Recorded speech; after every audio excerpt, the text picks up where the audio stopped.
And welcome back into our program. This segment brought to you by Calhoun's. You got the AFC Championship game next week. You got the NFC Championship game next week. You got the Super Bowl 2 weeks after that. And if you're crazy, you've got the Pro Bowl in between. It's the time to have family and friends over to watch the NFL. But there's no need to cook, folks. Order from Calhoun's, get a Feed 5, get a Feed 10 family pack, either one, or they're party platters. You can check it out at calhouns.com to learn what all you can mix and match on those things. But let me tell you, it is the easy way to do it. All the food, all the utensils, everything comes in a big box. And as Chuck has pointed out many times, because he's always looking for the edge, you can then just dump everything back in the box and throw that away. So it's easy cleaning. Calhoun's, folks, Calhoun's. All right, I want to welcome in the next member of our panel, Bob Hodge, back with us. Bob, good to have you here. Glad to be here. Nerves because the Vikings play this afternoon? Total confidence they'll blow it. So no. All right, guys. Jeremy Pruitt's first on-field coaching staff is finally complete. The Vols hired Memphis receivers coach David Johnson. He was with the Tigers the last 2 years as they racked up huge passing yards with Riley Ferguson over there at quarterback. Before that, he coached at Tulane. I believe he coached running backs and tight ends. Pruitt spoke this week. He still didn't line up what everyone was going to be doing, but the guess is as follows. Let's take a look at the 2018 Vols on-field coaching staff. All right, your offense coordinator, quarterback coach going to be Tyson Helton from Southern Cal. Your running back coach going to be Robert Gillespie from right here at Tennessee. He stays on the job. As we say, David Johnson comes in as wide receiver coach from Memphis. Brian Niedermeyer, he'll be in his first year ever on-field role, coming from Alabama. He's the tight end coach. Offensive line coach will be Will Friend, another guy with a lot of SEC experience. Your defensive coordinator and coaching inside linebackers will be Kevin Shearer, coming in from Georgia. Defensive line coach will be Tracy Rocker. Now, he didn't coach last year, but he's been around the SEC, played at Auburn, of course. Co-defensive coordinator and outside linebackers coach will be Chris Rumpf, who's coming from Florida, where he was co-defensive coordinator down there. Terry Fair, the former Vol, comes in as quarterback coach. And your safeties and special teams coach is going to be Charles Kelly. He's coming in from Florida State, where he was defensive coordinator. You got a lot of good titles there, a lot of guys with a lot of big-name, big program background experience, a lot of SEC experience. Now, here's what everybody's talking about, though. Let's compare Butch Jones' first staff to the first staff of Jeremy Pruitt, okay? And now remember, there's a 10th coach now. That's why there's an extra guy there. 10 coaches instead of 9. But offensive coordinator, quarterback, Tyson Helton versus Mike Bajakian, okay? Gillespie, still there. Wide receiver, Zach Azzani, who's now the receivers coach for the Broncos versus David Johnson. Mark Elder, who went to become head coach at Eastern Kentucky. Don Mahoney, who was eventually blown out of here. John Jancic, pushed out of here. Steve Stripling, defensive line coach. Tommy Thigpen was the guy then, had SEC ties. Willie Martinez had SEC ties.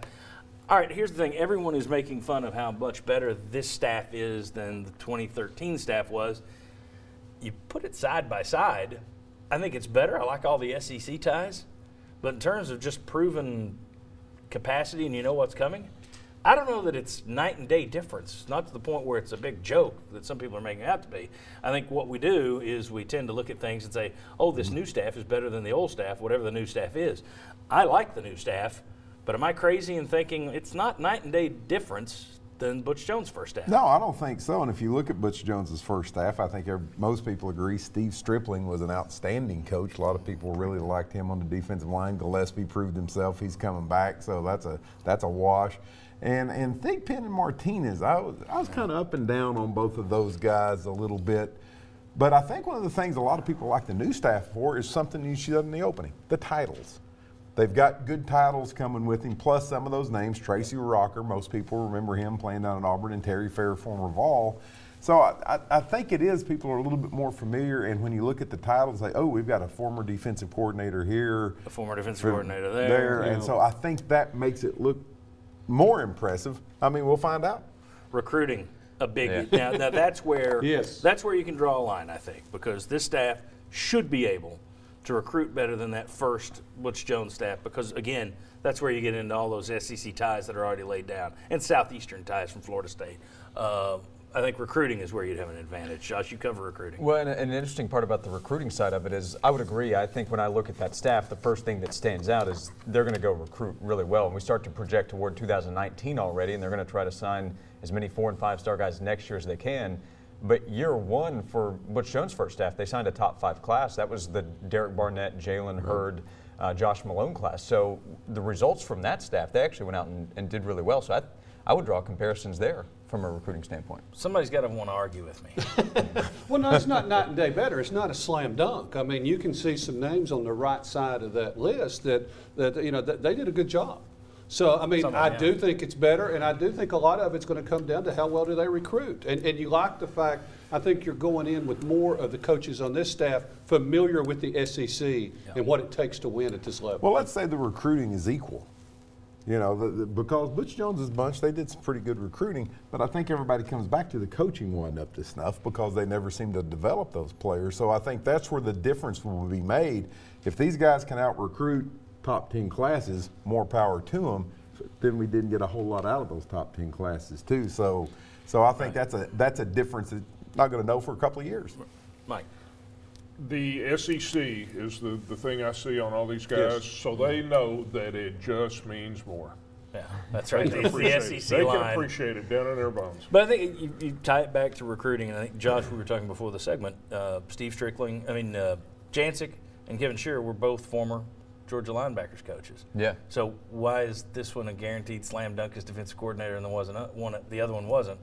But I think the key is probably the recruiting is where you're looking at Shearer maybe better than Jancic was. And I do think going in, there is clearly more confidence from a recruiting standpoint with this staff. And they will probably have, I mentioned 2019, but with the 2018 class, which we're going to talk about, there's a better chance for an immediate impact with this year compared to what Butch Jones' staff did in 2 months after they took over. And don't forget the limited time frame Jeremy Pruitt had to put that staff together.